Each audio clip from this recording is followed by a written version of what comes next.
çmimi më i lartë në Apex. Pra, jo veç se u kushzuan bizneset me dalë. Vitin e parë ishte 64,55 euro megavati për orë, sot tha që ishte 86,75 euro. Po, se megavat për orë. Pra, varion nga dita në ditë. Po, varion çmimi nga dita në ditë për shkak që nuk kanë bërë kontrata afatgjata. E kanë ditë që 2 muaj kanë me mbetë në furnizues të fundit bizneset, nuk kanë bërë kontrata afatgjata. Kjo është për me shfrytëzu mundësinë e importit dhe në shkëmbime tregtare, po edhe në rrjetin ku shihet transportimi energjisë elektrike, shihet qartë që nuk ka transportim nga Shqipëria.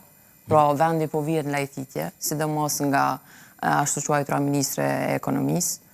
Ministre në detyrë, zonja ime. Ministre në detyrë, mirë po ajo nuk guxon ta gëzoj këtë titull, megjithatë, do si do, edhe pse ligji ja ndalon, ajo e ka zyrën edhe le që po shfrytëzohet biznesi, po i shitet rryma mashtrajt, po lëviz çmimi nga dita në ditë, mirë po. Edhe rryma po bartet nga Mali Zi dhe nga Maqedonia, në orën 8 sonte u kon 1357 euro transporti i rrymës nga Mali Zi në Kosovë.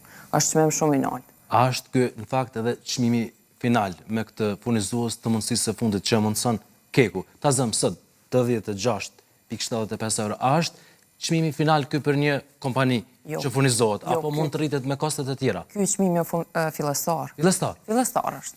Fillestar është se janë tarifa nga kosti për transmision, pastaj janë tarifa për shpërndarje nga keci, pastaj janë edhe marzha e profitit 3%, e cila kontrollohet me ligj, pastaj është konse e balancit, e tutje edhe vjen një çmim shumë më i lartë që bizneset krejt në fund kanë me kuptu për shkak që çmimi është fluktuativ edhe i shtohen tarifa të tjera.